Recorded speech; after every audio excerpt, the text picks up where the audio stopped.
di atas muka bumi ini yang mengimani pembunuhan Yesus itu adalah sebuah kebenaran, itu adalah pengikut iblis. Kata siapa? Kata Yesus. Tadi saya sudah terangkan kepada saudara, aku tahu bahwa kamu adalah keturunan Abraham, tetapi kamu berusaha untuk membunuh aku karena firmanku tidak beroleh dalam dirimu.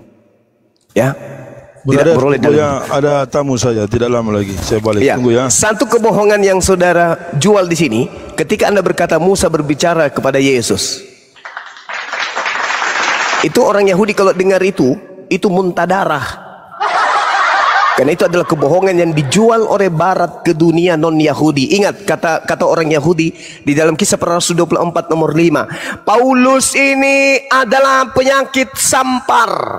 Dia telah menyesatkan orang-orang Yahudi di seluruh dunia yang beradab.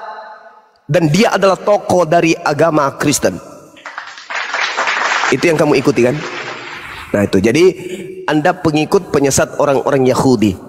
Makanya orang Yahudi tidak percaya dengan agama Kristen, sekte apapun dari kalian tetap aja dianggap sampah oleh orang Yahudi. Demikian.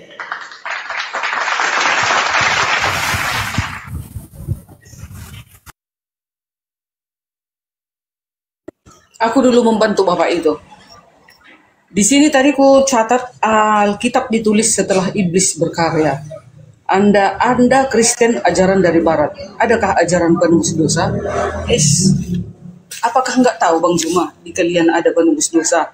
Hadis Muslim nomor 4971. Diterimanya taubat orang yang membunuh banyak manusia di hari kiamat kelak. Sekelompok dan kaum muslimin akan datang membawa dosa mereka sebesar gunung. Lalu Allah mengampuni dosa-dosanya. Kemudian dibebankannya kepada orang Yahudi dan Nasrani.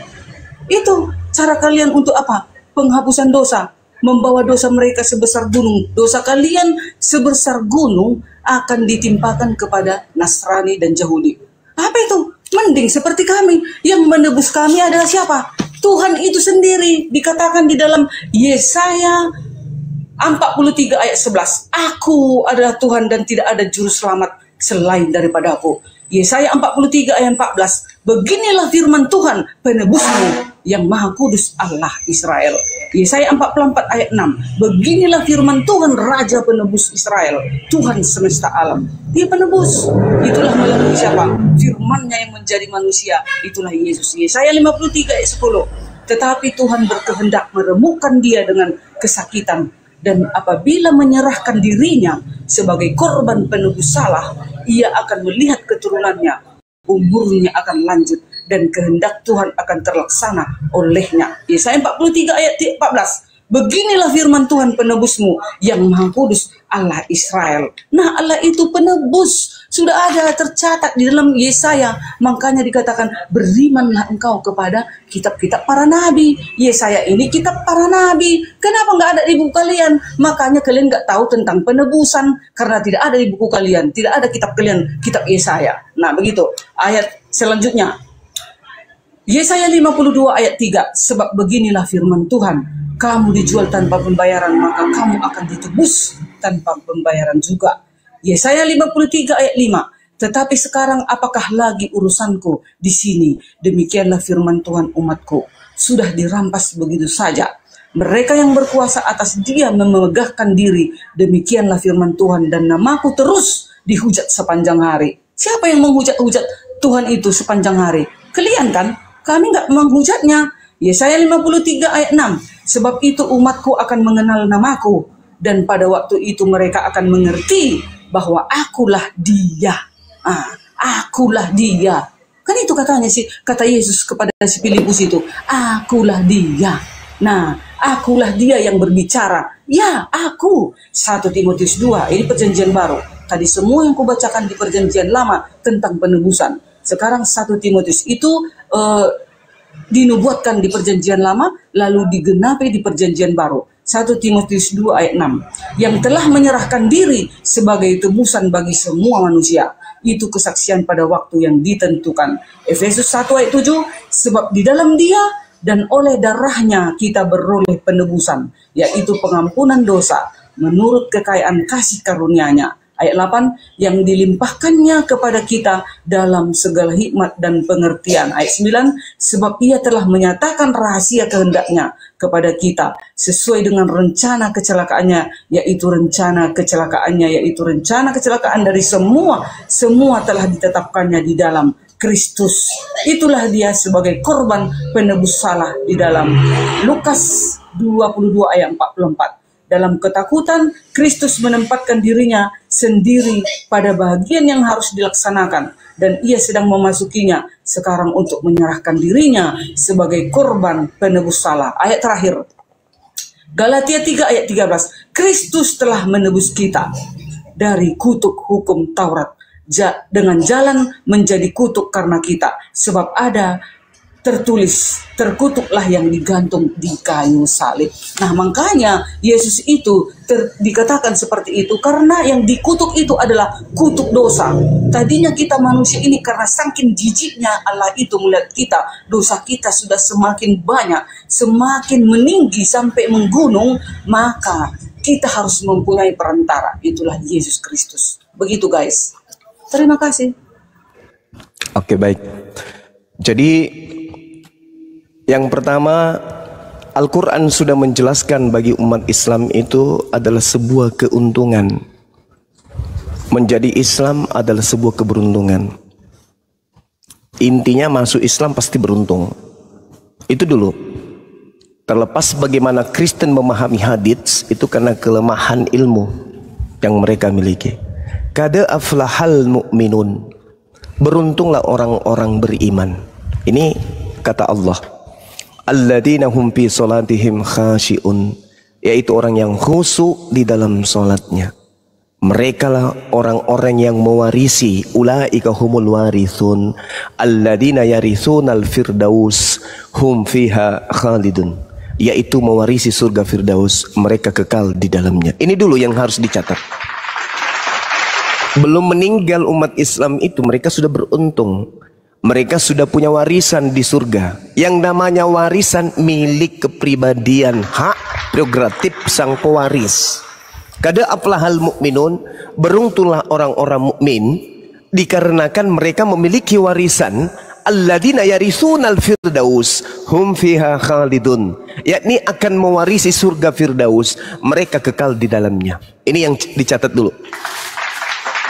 Jadi sebelum umat Islam itu meninggal dunia, mereka sudah punya warisan yang bernama Firdaus.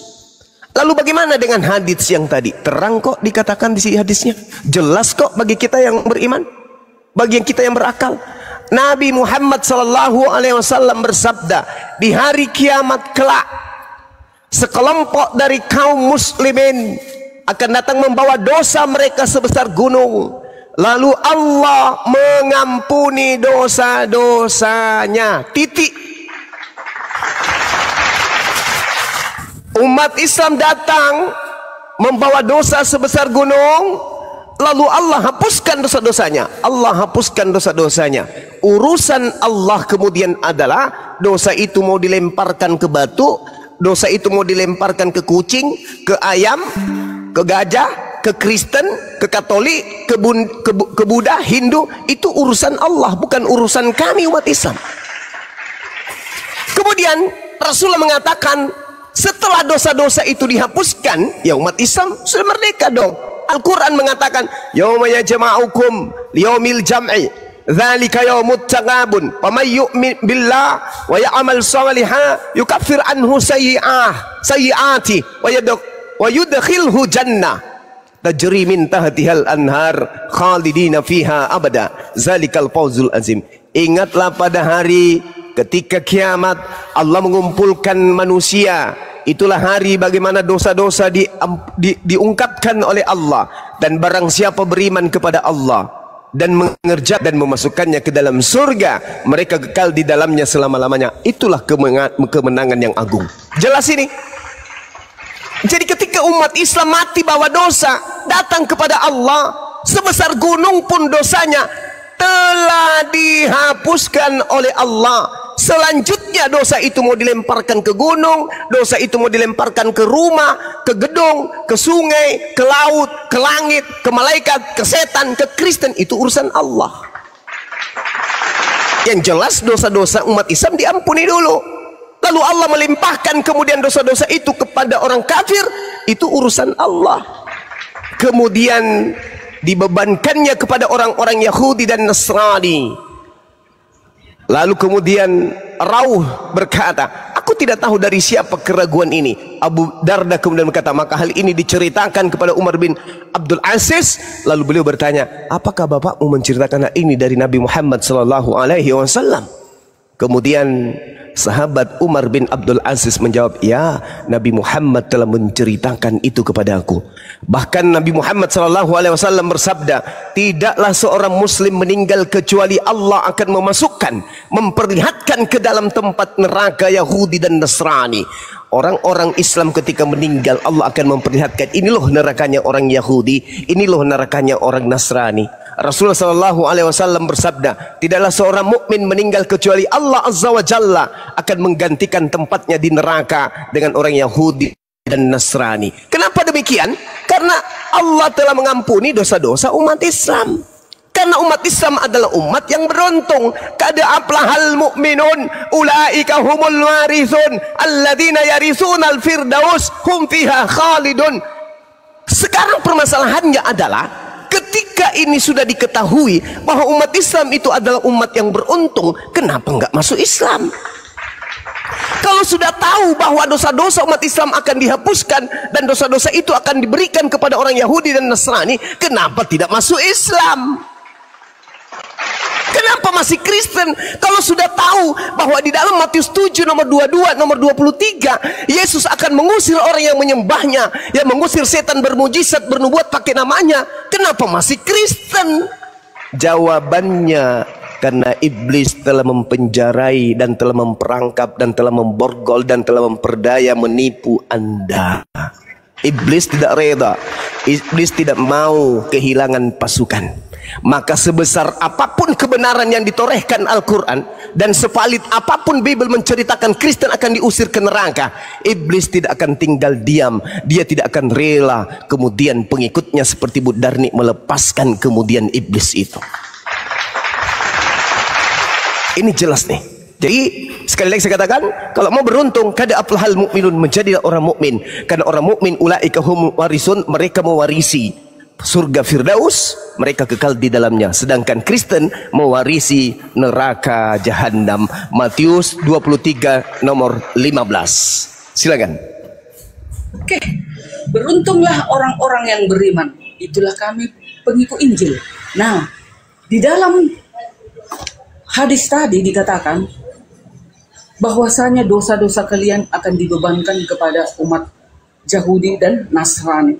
Sementara di dalam Quran surat 2 ayat 62 dikatakan, sesungguhnya orang-orang yang beriman, beruntunglah orang-orang beriman ya, sesungguhnya orang-orang yang beriman, orang-orang Yahudi, orang-orang Nasrani, dan orang-orang Sabi'in, siapa saja di antara mereka yang beriman kepada Allah dan hari akhir dan melakukan kebajikan, mereka mendapat pahala dari Tuhannya ya, Tuhannya orang Nasrani, Tuhannya orang Yahudi. Tidak ada rasa takut pada mereka dan mereka tidak bersedih hati. Makanya dikatakan juga di dalam Quran surat Al-Imran 55, pengikut Isa, pengikut Injil akan ditinggikan kelak di akhir zaman. Karena apa? Pengikut Injil ini, kami umat Kristen, umat Nasrani adalah pengikut kebenaran. Makanya kami akan ditinggikan kelak di akhir zaman. Begitu Bang Juma. Tetapi di hadis kenapa dikatakan ditimpahkan kepada orang Yahudi? Pelin-pelan. Bagaimana ini? Di Quran surat 2 ayat 62, kami orang Yahudi, orang Nasrani yang beriman akan didekatkan kepada Allah. Sementara di dalam Quran surat Ali Imran 55, pengikut Injil, yaitu kami yang mempelajari Injil ditinggikan kelak di akhir zaman. Bayangkan, sampai akhir zaman loh. Sampai akhir zaman itu maksudnya hari kiamat.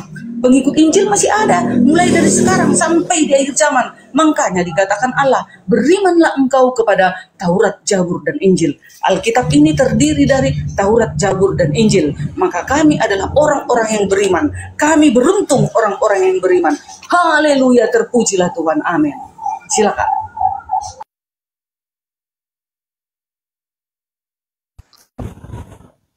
Baik, kita ambil dari data yang pertama terkait dengan orang-orang beriman, kemudian seperti yang digambarkan oleh Ibu Darni dalam surah Al-Baqarah ayat 62. A'udzubillahi minasyaitonirrajim.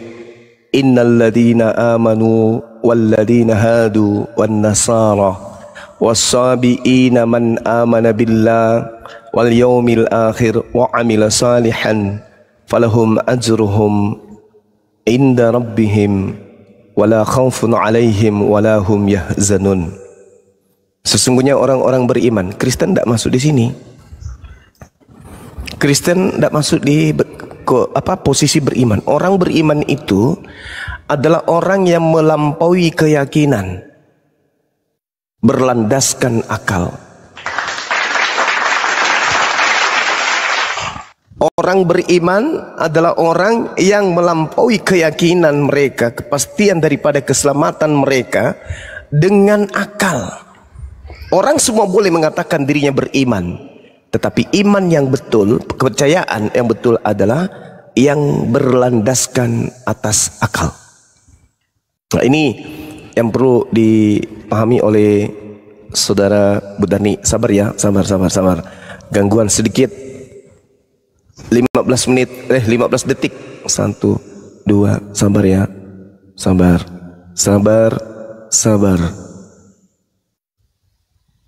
Oke. Teman-teman YouTube gimana, aman? Oke, lanjut. Innal ladzina amanu, sesungguhnya orang-orang yang beriman. Yang beriman itu adalah orang yang menggunakan dalil firman Allah yang datang kepada Bani Israel dan juga Bani Ismail, yaitu orang-orang Yahudi. Orang-orang Yahudi pengikut siapa? Nabi Musa. Orang-orang Nasrani adalah pengikut Nabi Isa. Sedangkan Anda bukan pengikut Nabi Musa, bukan pengikut Nabi Isa. Anda adalah pengikut makhluk halus yang datang kepada Paulus. Beriman kepada Allah dan melakukan kebajikan. Kalian tidak melakukan kebajikan, kalian menyembah anak orang. Melandaskan Anda adalah kaum kafir. Mereka semua mendapatkan pahala dari Tuhannya dan tidak ada rasa takut pada mereka dan mereka tidak bersedih hati. Sekali lagi, ini tak ada sedikit pun Kristen di sini.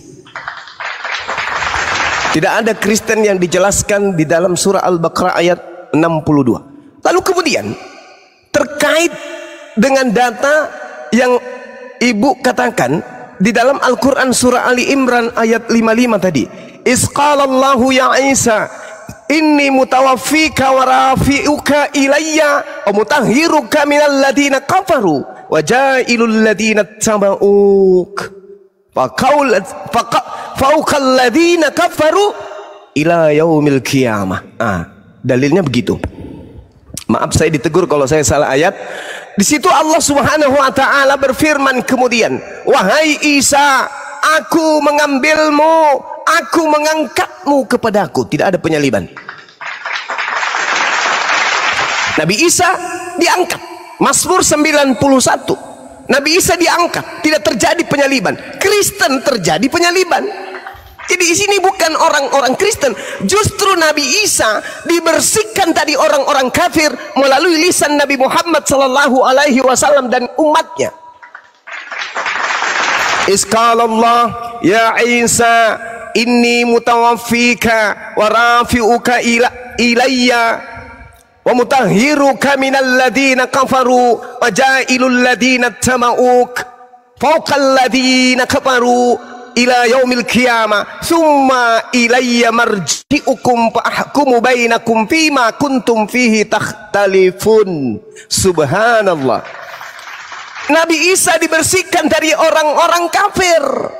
melalui lisan murid-muridnya Bani Israel, dilanjutkan lisan Nabi Muhammad, dilanjutkan lisan para sahabat dan kaum muslimin dan muslimat sedunia, serta mensucikanmu dari orang-orang kafir dan menjadikan orang-orang yang mengikutimu di atas orang-orang kafir hingga hari kiamat. Siapa yang mengikuti Nabi Isa alaihissalam? Umat Islam rahmatan lil alamin. Kemudian kepadaku engkau kembali, lalu aku beri keputusan tentang apa yang kamu perselisihkan. Nah, Allah terkait dengan orang-orang kafir, walladzina kafaru lahum naru jahannam. Jadi kalau umat Islam kada aflahal mu'minun, kata Allah, ulaika humul warithun alladzina yarithunal firdaus hum fiha khalidun. Orang-orang beriman, orang-orang Islam, orang-orang mukmin, mereka itu adalah orang yang mewarisi firdaus, mereka kekal di dalamnya. Sedangkan orang-orang kafir juga ada warisan, yaitu warisan neraka. Walladzina kafaru lahum naru jahannam. Dan orang-orang kafir bagi mereka adalah jahannam. Apa kata Allah? La yuqda alaihim fayamutu wa la yukhaffafu anhum min azabiha kadzalika najzi kulla kafur. Itu kata Allah, kulla kafur, kata Allah. Dan mereka tidak dibinasakan hingga mereka mati, dan tidak diringankan dari asap mereka sedikit pun. Demikianlah Allah membalas setiap orang-orang yang sangat kafir. Ini adalah sesuatu yang sangat fatal.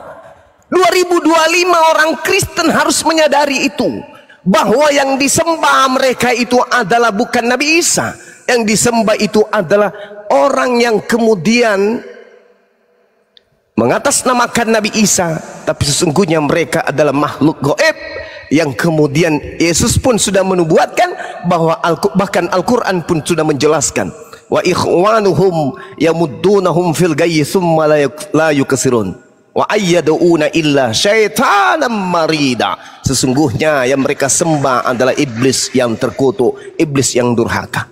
Jelas ini. Yesus juga mengatakan kepada muridnya, ingat Bu Darni, 15 detik terakhir, ketika Yesus tampil di tengah-tengah Bani Israel sebagai guru, Yesus memiliki murid. Tidak ada satupun muridnya orang Batak, tidak ada satupun muridnya orang Jawa, tidak ada satupun muridnya orang Makassar.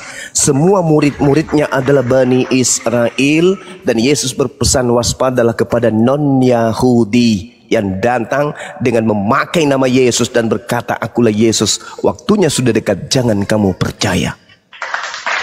Ketika Yesus mengajarkan muridnya jangan percaya, beberapa tahun kemudian ke depan di luar Yahudi, ketika datang orang mengaku Yesus, justru dipercaya. Kalianlah penerus orang tersebut. Saya kira demikian, silakan lanjut lagi makan siang. Lalu Quran surat 2 tadi ayat 62, ayat ini tidak termasuk Kristen. Nah, pengikut Injil itu saya menurut kami, kekristenan kami, ya. Tadi kan itu framing kalian. Sekarang ini kan keimanan kami. Pengikut Injil itu adalah kami umat Kristen. Hanya orang Kristen yang pemegang Injil. Nah sekarang kalau bukan orang Kristen yang mengikut Injil, kan nanti akan ditinggikan kelak di akhir zaman. Jadi siapalah itu dari sekarang? Sekarang mana kelompoknya itu yang pengikut Injil itu? Itu satu ya, pertanyaan nanti Bang Juma jawab. Lalu di sini Nabi Isa, Bang Juma bilang diangkat. Sekarang sewaktu masa apa dia diangkat itu? Dan siapa yang diserupakan itu?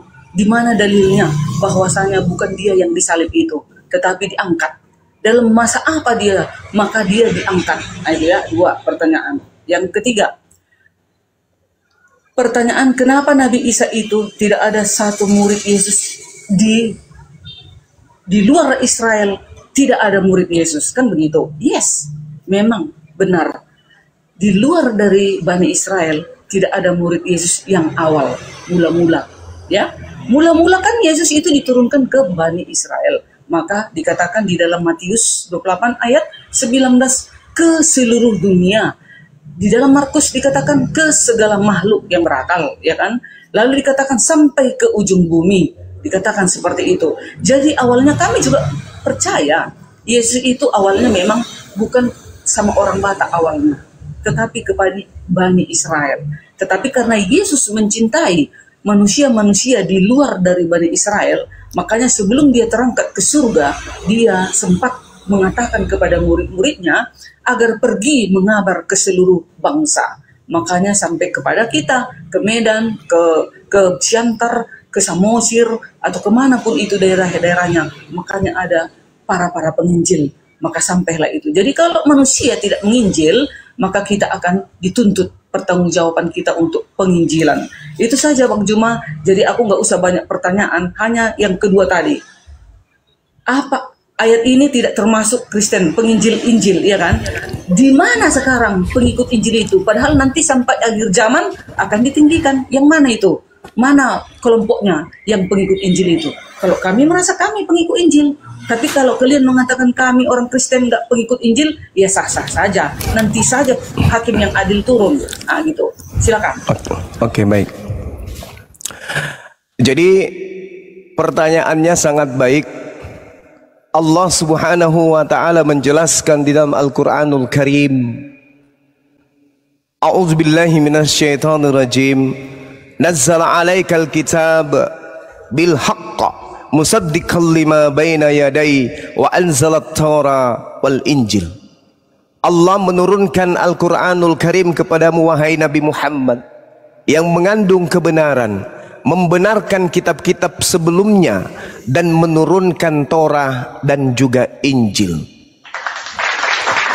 Bu Darni kemudian bertanya, mana Injil itu dan siapa pengikutnya? Injil itu datang kepada Nabi Isa alaihi salam. Nabi Isa datang di tengah-tengah Bani Israel, bukan datang kepada Kristen tapi kepada Bani Israel. Wa isqala Isa bin Maryam ya Bani Israel inni rasulullahi ilaikum musaddiqan lima baina yadayya minat Torah wa mubashiran bi rasuli ya'ti min ba'di ismuhu Ahmad falamma ja'ahum bil bayyinati qalu hadza sihrun mubin. Injil yang dimaksud di sini adalah Injil yang dimana Nabi Isa alaihi salam memberitakan kabar gembira kepada pengikutnya Bani Israel bahwa setelahku nanti akan datang seorang utusan lain yang mengabarkan tentang kebenaran bernama Ahmad. Kata Rasul, kata Al-Quran, ketika kemudian Rasul itu datang, kata Nabi Isa kepada mereka dengan membawa bukti-bukti yang nyata, mereka kemudian menolak Nabi tersebut, bahkan mengatakannya sebagai tukang sihir yang nyata. Nabi Isa berkata kemudian di dalam Injil, wa isqala Isa bin Maryam ya Bani Israel, wahai Bani Israel, inni rasulullahi ilaikum, saya ini adalah rasul untuk kalian yang membenarkan kitab Taurat sebelumku, yang datang kepadaku sebelumku, dan kemudian aku memberitakan kabar gembira akan datangnya seorang penolong lain setelahku bernama Nabi Muhammad.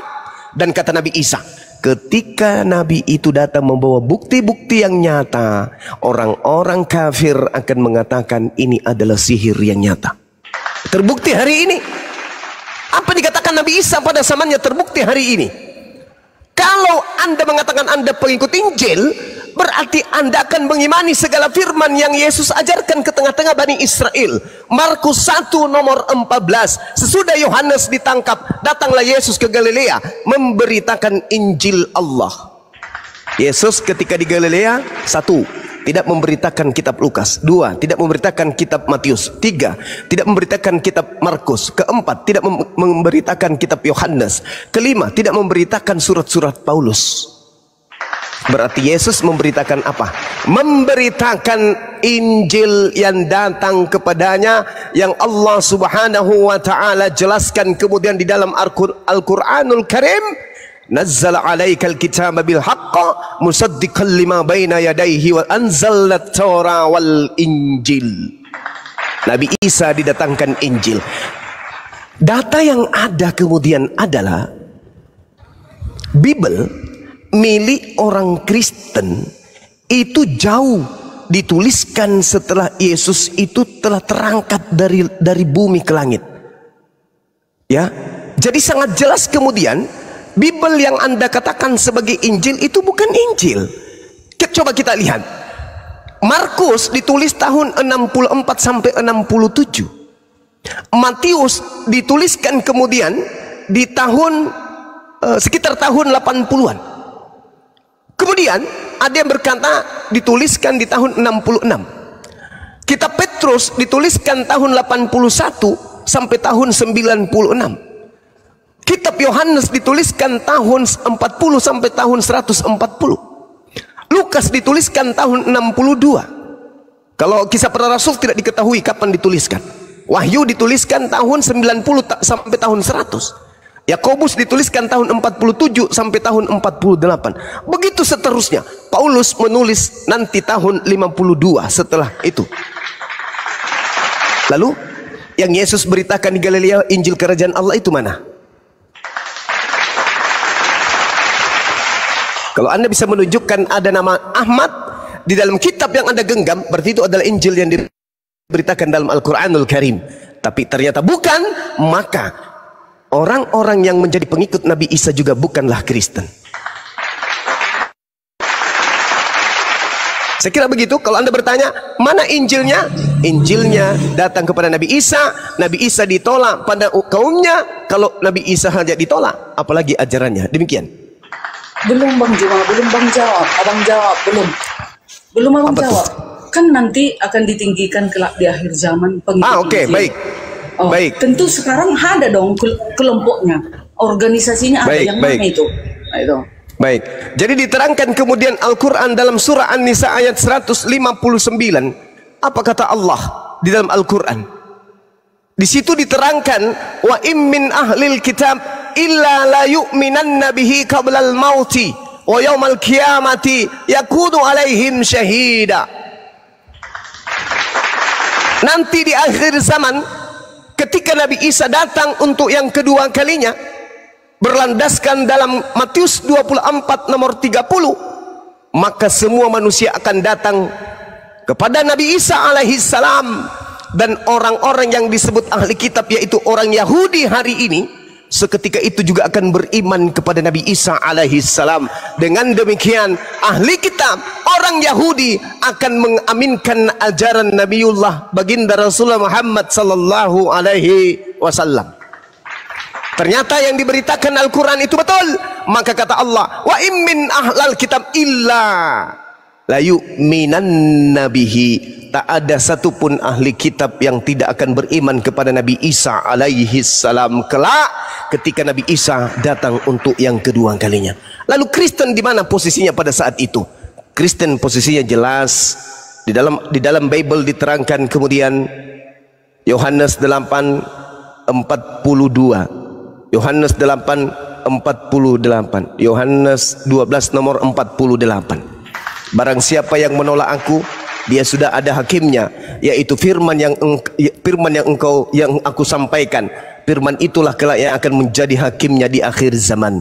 Ketika Yesus datang memberitakan Injil di Galilea, dia tidak pernah membawa kitab-kitab Roma. Yang dikatakan adalah Yohanes 17:8. Segala firman yang engkau berikan kepadaku telah aku sampaikan kepada mereka, dan mereka telah menerimanya, dan mereka percaya dengan pasti bahwa engkaulah yang telah mengutus aku.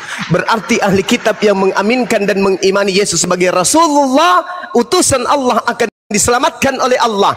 Jadi ketika ada yang bertanya, siapakah mereka nanti yang akan diselamatkan yang pengikut Nabi Isa?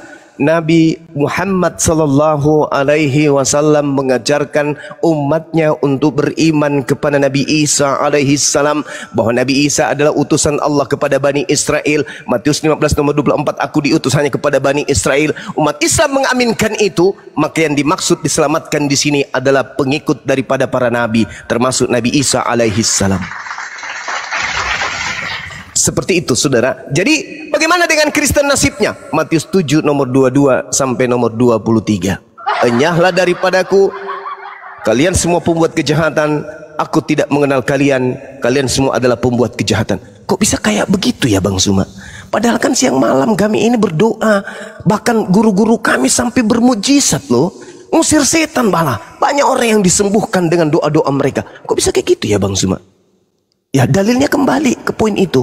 melainkan mereka yang melakukan kehendak Bapakku yang ada di langit. Apa kehendak Bapakku? Hukum Taurat. Jangan ada ilah lain di hadapanku. Jangan kau membuat Tuhan-Tuhan tandingan di hadapanku. Jangan kau membuat kemudian ilah yang menyerupai dengan makhluk, dengan apapun baik di langit maupun di bumi. Sebab akulah Tuhan, Tuhan pencemburu yang membalaskan kemudian manusia sesuai dengan perbuatan masing-masing. Ini jelas ini. Ini jelas sebenarnya. Sekira gitu, silakan. Baiklah, enyahlah kau dari hadapanku, hai engkau pembuat kejahatan. Nah. Betul itu. Yang dienyahkan itu orang-orang yang merubah-rubah hukum. 10 hukum ini harus kita lakukan di sepanjang hidup kita. Karena Yesus kan berkata, 1 titik 1 iota jangan kau rubah hukum. Maksudnya 10 hukum ini, karena ini adalah 10 hukum adalah hukum moral. Jadi seluruh umat manusia jika melakukan 10 hukum ini, itulah pengikutnya. Nah, kenapa Yesus nanti mengenyahkan orang-orang pengikutnya? Karena mereka merubah-rubah hukum. Itu ya. Tapi saya nggak berani siapa orang-orangnya itu. Makanya kita di dunia ini, di bumi ini, harus tetap kita menurut kepada perintah-perintahnya. Karena dikatakan, jika engkau mengasihi aku, turutilah hukum-hukumku. Jika engkau mengenal aku, tapi engkau tidak menuruti hukum-hukumku, engkau adalah seorang pendusta.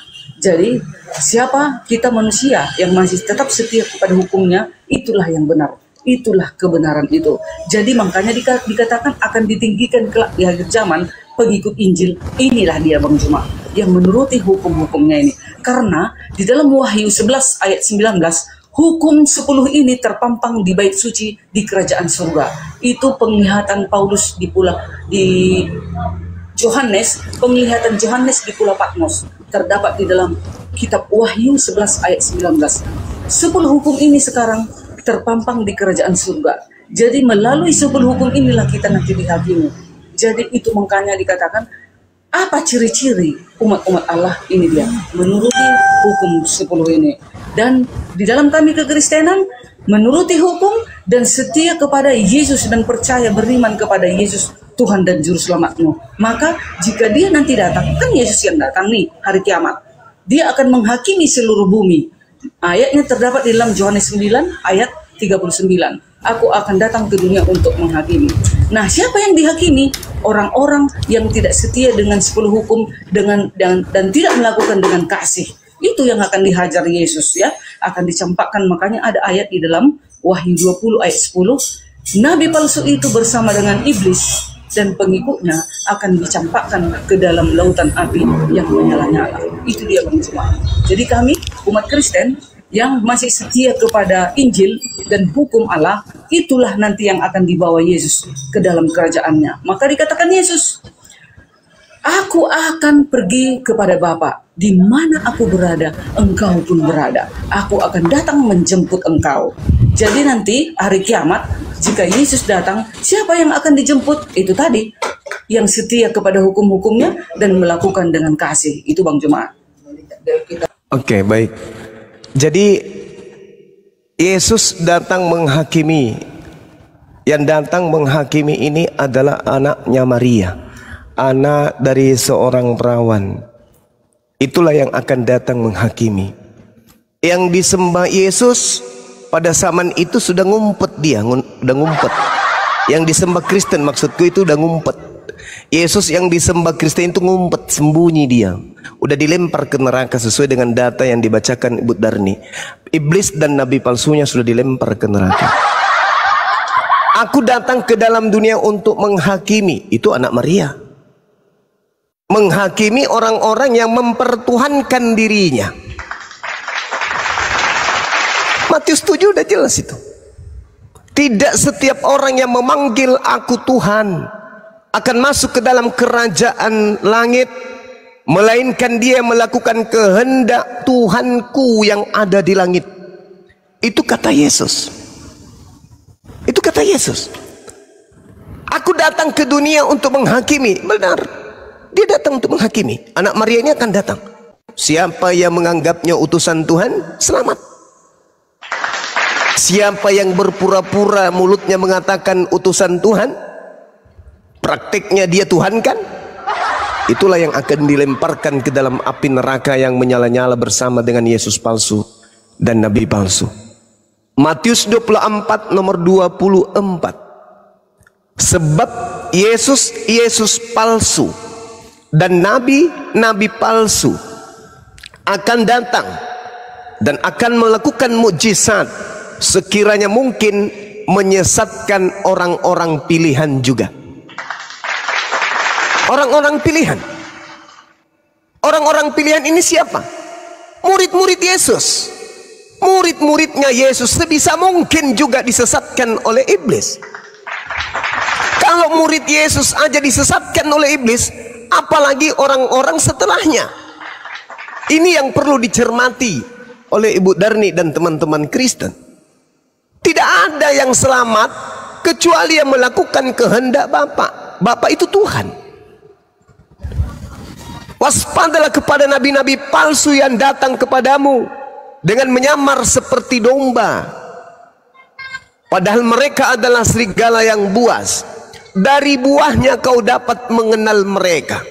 Jadi murid Yesus ditanyai oleh Yesus, muridku, tengok keluar.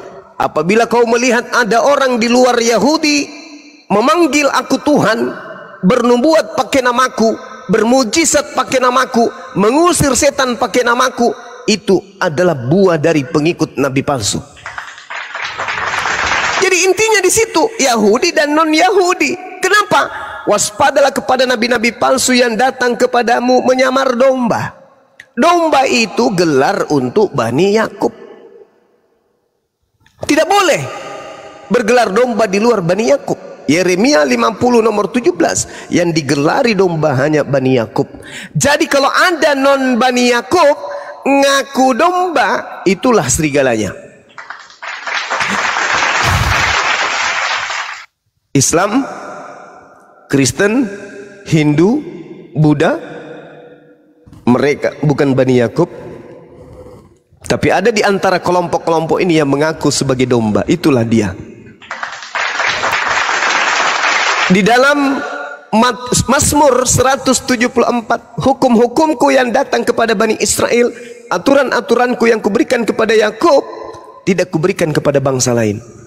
Makanya umat Islam tidak bersabat.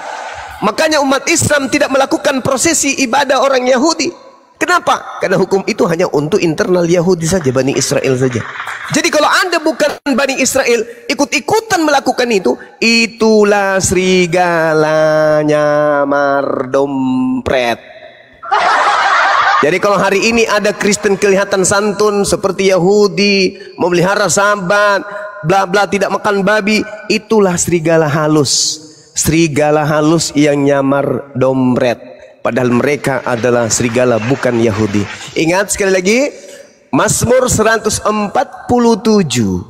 nomor 19 nomor 20, hukum-hukumku tidak aku berikan kepada bangsa Batak. Itu dalil tertulis. Yeremia 31 sampai 36, perjanjian baruku ku berikan kepada Bani Israel dan Bani Yehuda, tidak ku berikan kepada Bani Batak. Dan aku akan memasukkan hukum Taurat ke dalam batin setiap Bani Israel dan Bani Yehuda, bukan kepada Bani Batak. Jadi kalau ada Bani Batak ngaku-ngaku menjalankan Taurat, itulah serigalanya. Jangan lagi dicari yang lain. Demikian. Tadi Bang Juma bilang yang akan menghakimi sudah ngumpet. Yesus dong hakim yang adil. Aku mau tanya kita, kalau dia menghakimi dunia kelak sesuai dengan catatan Yohanes 9 ayat 39, dan juga di dalam hadis Muslim 127 dikatakan, aku akan datang di tengah-tengahmu sebagai hakim yang adil. Kalau sudah datang sebagai hakim yang adil, apakah dia itu hanya utusan? Apakah dia hanya nabi biasa? Apakah dia nabi? Nabi aja tak tercatat di dalam kitab suci manapun akan menghakimi dunia. Hanya Yesus. Berarti kalau Yesus menghakimi dunia, berarti Yesus adalah Tuhan dan Juru Selamat. Karena hanya sekelas Tuhan yang bisa menghakimi dunia, ya. Tetapi kalau dia hanya nabi biasa, no, tidak mungkin. Yang dihakimi orang yang mempertuhankan Yesus. udah pastilah kami mempertuhankan Yesus. Dia adalah hakim yang adil. Karena Tuhan itu adalah hakim. Karena Tuhan itu adalah pemberi hukuman. Pas, benarlah itu. Makanya dikatakan, aku akan datang ke dunia untuk menghakimi. Mana berani para nabi berbicara seperti itu. Lalu dikatakan lagi di dalam 1 Korintus 5 ayat 10. Semua manusia akan dihadapkan ke tahta pengadilan Yesus. Mana ada dihadapkan ke tahta pengadilan Abraham, Musa, atau siapapun para nabi. Gak ada ayatnya. Mereka akan nanti mengikuti Yesus.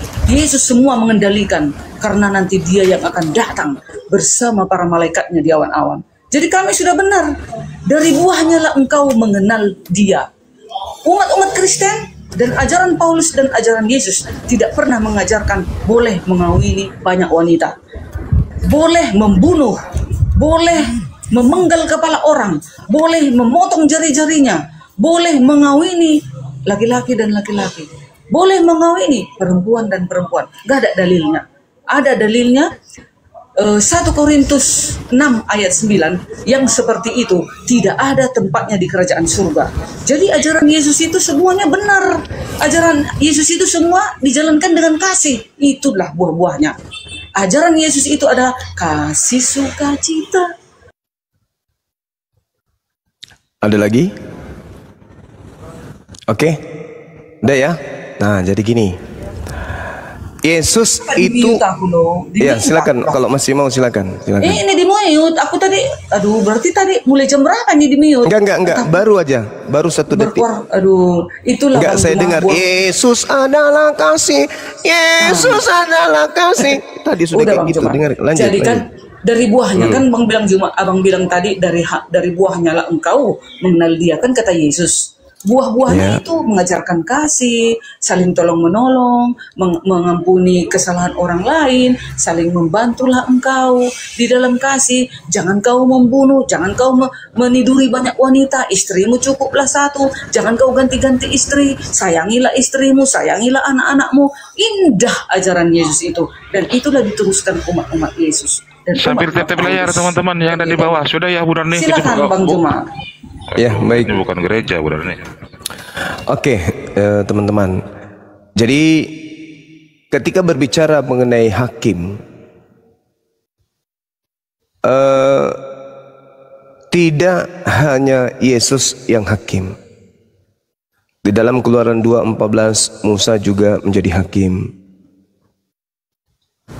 Lalu kemudian Samuel juga diperintahkan sebagai hakim kepada orang Israel. 1 Samuel 7:15, Yohanes 5:30, Yesus sebagai hakim memang. Tetapi kemudian Yesus sendiri yang menerangkan bahwa aku tidak menjadi hakimnya, sebab aku datang bukan untuk menjadi hakim dunia, melainkan untuk menyelamatkannya. Saya bacakan datanya supaya 2025 ini kita tidak lagi kemudian mendengarkan konsep doktrin pembodohan terhadap akal sehat. Yohanes 12:44 sampai nomor 50. Coba yang punya Bible dibuka. Tetapi Yesus berseru dengan berkata, barang siapa percaya kepadaku, ia bukan percaya kepada aku, tetapi kepada Dia yang mengutus aku. Dan barang siapa melihat aku, ia melihat Dia yang telah mengutus aku. Aku telah datang ke dalam dunia sebagai terang, supaya setiap orang yang percaya kepada aku jangan tinggal di dalam kegelapan. Dan jikalau seorang mendengarkan perkataanku tetapi tidak melakukannya, aku tidak menjadi hakimnya. Sebab aku datang bukan untuk menghakimi dunia, melainkan untuk menyelamatkannya. Barang siapa menolak aku dan tidak menerima perkataanku, ia sudah ada hakimnya, yaitu firman yang telah kukatakan. Itulah akan menjadi hakimnya pada akhir zaman. Sebab aku berkata-kata bukan dari diriku sendiri, tetapi Bapa yang mengutus aku. Dialah yang memerintahkan aku untuk mengatakan apa yang harus aku katakan dan aku sampaikan. Dan aku tahu bahwa perintah-perintahnya Bapa adalah hidup yang kekal. Jadi apa yang aku katakan, aku menyampaikannya sebagaimana yang difirmankan oleh Bapa kepada aku. Yesus turun kemudian. Tak-tak, tak-tak, tak-tak, tak-tak, tak-tak, tak-tak. Baca Matius 24 nomor 30. Apa yang dikatakan oleh Yesus di sana? Pada waktu Yesus akan nampak sebagai tanda anak manusia di langit, dan semua bangsa di bumi akan meratap. Kenapa seluruh bangsa di bumi akan meratap? Karena kedatangan Yesus yang kedua itu akan mendatangkan huru-hara, detik-detik datangnya kehancuran bumi ini. Datangnya Yesus yang kedua adalah tanda akan berakhirnya kehidupan di bumi. Maka seluruh manusia di atas muka bumi ini panik sepanik-paniknya, dan mereka semuanya akan meratap kepada pencipta langit dan bumi. Mereka manusia akan melihat Yesus itu datang di atas awan-awan di langit dengan segala kekuasaan dan kemuliaan Tuhan yang dia datang. Dan ia akan menyuruh keluar malaikat-malaikatnya dengan meniup sangkakala yang dahsyat bunyinya. Dan mereka akan mengumpulkan orang-orang pilihannya dari keempat penjuru bumi, dari ujung langit satu ke ujung langit yang lain. Ini adalah tanda kedatangan Yesus yang kedua. Jadi yang mengaku pernah kedatangan Yesus di Pulau Patmos, di padang gurun, pada saat dia umroh, pada saat dia tidur, pada saat dia sujud, pada saat dia di rumah sakit, itu semua adalah bohongan. Yesus tanda kedatangannya adalah detik-detik hancurnya bumi ini.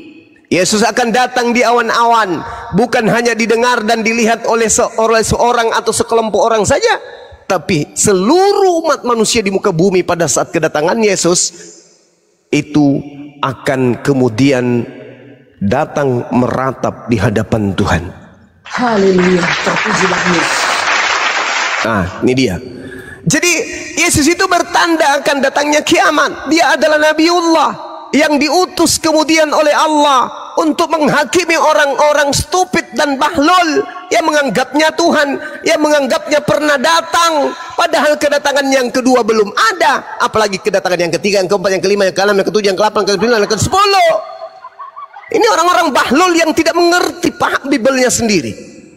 Yesus itu berkata, waspadalah ketika ada orang berkata kepadamu, Yesus ada di sini loh, Yesus ada di sana loh, jangan kau percaya, sebab kedatanganku yang kedua, semua manusia di atas muka bumi ini akan meratap kepada Tuhannya, bukan meratap kepada Yesus, meratap kepada Tuhan. Karena kenapa? Karena utusan Tuhan yang bernama Yesus itu telah datang, menandakan kiamat telah datang. Nah ini bukti bahwa Kristen ini akan diusir, karena ternyata Kristen mengaminkan adanya Yesus yang datang kepada Pulau Patmos lah, kepada gurun lah, pada saat ke Damsik lah. Itu bullshit, itu Yesus palsu. Makanya dia turun ke bumi untuk menghakimi pengikut si Yesus palsu ini. Ini yang perlu dipahami. Kalau kami umat Islam, no coalan, tidak ada permasalahan sedikit pun. Kedatangan Nabi Isa adalah bukti kemenangan umat Islam yang menandakan bahwa wa immin ahlal kitab illa la yu'minanna bihi qablal maut wa yaumal qiyamati yakunu alaihim syahida. Itu adalah kemenangan bagi umat Islam ketika mereka menuduh Nabi Isa alaihissalam itu dibunuh, tapi Allah mengatakan barrafa'ahullahu ilaihi wa kana Allahu azizan hakima. Allah menyelamatkan Nabi Isa dari pencobaan pembunuhan oleh orang-orang kafir. Kemudian Allah maha perkasa lagi maha bijaksana. Subhanallah.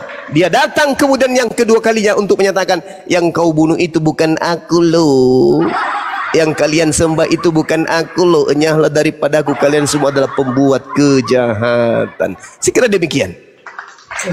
Tadi Bang Juma bilang Musa Samuel adalah Bu Darmi. Oh, oke, silakan. Ya Bu Darmi sama Pak Mener, makasih banyak udah bisa layani dengan baik itu. Tapi ya, cuma saran, lain kali nggak usah naik lah Bu, biarkan Pak Suma ini. Kenapa nggak dibiarkan curhat dulu? Ya, saya mau tanggapi dulu, brother. Usah guru dah, nggak usah kayak gitu. Yang brother katakan itu ya tentang cahaya tadi. Ya, saya sudah jelaskan tadi pertama bahwa ya Yesus Kristus terang dunia. Ya, Yesus Kristus terang dunia. Yohanes 1 ayat 9, Yohanes 3 ayat 19, Yohanes 8:12, Yohanes 9 ayat 5, Yohanes 11 ayat 9, Yohanes 12:46. Ya, Kejadian 1 ayat 3, maka firman Allah, hendaklah ada terang, lalu terang pun jadilah. Ya, ini hari pertama, matahari belum ada ya. Maka di Matius 4 ayat 16 jelas, maka kaum yang diam di dalam gelap telah melihat terang menderang, dan bagi orang sekalian yang diam di tanah bayang-bayang maut terbitlah terang. Ya, Kisah 9 ayat 3 di mana Paulus bertobat ya, sedang ia berjalan dekat dengan Damsyik, tiba-tiba mempancarkan suatu cahaya dari langit sekeliling dia. Maka dia berkata, karena dia tahu cahaya ini bukan cahaya sembarangan. Ya, dia ahli Taurat. Paulus ini bukan orang biasa. Karena kita tahu Paulus ini dia ahli Taurat. Ya, dia tahu tentang sinar itu, maka dia berkata, siapakah engkau Tuhan? Karena dia tahu cahaya itu dari Tuhan. Bukan seperti Anda katakan tadi cuma berkedap-kedip rupa kilat. Bukan itu ya brother. Karena itu dia tahu Tuhan itu cahaya Tuhan. Maka ada suara dari cahaya itu. Maka akulah Yesus yang engkau aniaya itu. Ya brother, jangan kamu salah tangkap dengan cahaya ini. Karena definisinya yang Anda bawa tadi itu akan datang tanda-tanda. Kalau ada orang mengatakan Yesus ada di sana, Yesus ada di barat, utara, selatan, nah jangan percaya. Ya, itu dia datang seperti kilat dari timur memancarkan ke barat. Kalau Anda baca dalam Alkitab kami, jangan tafsir begitu ya brother. Demikian, terima kasih, lanjut. Haleluya, puji tukang anak tukang kayu. Jadi gini ya saudara ya, Yesus itu terang, betul. Makanya Kristen ini kenapa hidup di kegelapan? Yesus itu terang, jelas sekali. Yesus yang kumaksud ini anak Maria ya, anak perawan yang lahir di tengah-tengah Bani Israel, mengajarkan keselamatan kepada Bani Israel. Bukan yang datang kepada Paulus, mengajarkan Paulus untuk menyembah dirinya. Beda. Jadi Yesus itu terang. Dia mengatakan apa kepada Bani Israel? Akulah jalan, akulah kebenaran, akulah hidup. Tidak ada orang yang sampai kepada Tuhan tanpa melalui aku. Itu ucapan Yesus kepada Bani Israel. Melalui aku berarti harus menjadikan Yesus itu sebagai Tuhan atau sebagai utusan Tuhan? Sebagai utusan Tuhan. Yohanes 17 nomor 3, hidup kekal itu adalah mereka mengenal Yesus Kristus sebagai apa saudara Mener? Hidup kekal kita peroleh ketika kita mengenal Yesus sebagai apa? Utusan, itu utusan. Tapi itu utusan. Ada itu tapinya. Allah datang sendiri melalui Yesus. Ada tapinya. Ada tapinya. Utusan diri Bapa itu Bang Jomai. Oh salah. Wujud Allah di bumi. Wujud Allah di bumi. Ibrani 1 ayat 3. Oke, diam dulu ya Bang, Ibu ya. Dengarkan dalilnya. Yohanes 8:42. Aku datang menjadi manusia bukan atas kehendakku sendiri. Itu dulu. Aku datang menjadi manusia bukan atas kehendakku sendiri. Itu dulu. Kata anak Maria, dia datang menjadi bayi itu bukan atas keinginannya sendiri. Bandingkan dengan Yesus yang datang kepada Paulus. Bandingkan ya. Kolose 2 nomor 6 nomor 7. Dewa Theos mengosongkan dirinya, lalu tidak mempertahankan kemudian keteosannya, akan tetapi mengambil rupa manusia. Siapa yang mengambil rupa? Theos itu sendiri. Berbeda dengan pengakuan Yesus, ia mengambil rupa menjadi manusia, bukanlah Bapa, tetapi Yang menjadi rupa manusia adalah Yesus yang tidak bisa berkehendak apapun. Ingat, Yohanes 8 nomor 42, aku menjadi manusia bukan atas kehendakku sendiri. Kolose 2 nomor 6, aku menjadi manusia atas kehendakku sendiri. Berbeda kelas. Jelas di sini? Jelas di sini? Mulut Yesus yang mengatakan itu, bukan Bang Subas. Sabar. Anda baca itu ya Kang. Yohanes 8 nomor 42, aku menjadi manusia bukan atas kehendakku sendiri. Kolose 2 nomor 6 nomor 7 nomor 8, aku menjadi manusia atas kehendakku sendiri. Beda. Dua Yesus yang berbeda. Yesus yang menjadi manusia itu adalah Yesus yang mengaku bahwa dia sendiri yang menjadi manusia itu adalah Satan. Sedangkan Yesus yang mengaku aku menjadi makhluk ciptaan bukan atas keinginanku sendiri, tapi atas keinginan Tuhanku yang telah mengutus aku. Itu adalah Nabiullah Rasulullah, yang mana umat Islam harus mensucikan dia dan membersihkan dirinya dari orang-orang Kristen. Silakan Anda sembah yang datang kepada Paulus yang menjadi manusia, jangan kau sembah Nabi kami yang datang kepada Bani Israel. Silakan. Ya, baik ya. Di sini di dalam Yohanes 8 ya. Ganti pemain banyak, Mak. Biar Bandi menumpuk, Oh ya. Darius. Ya, Paman. Putar kecapi.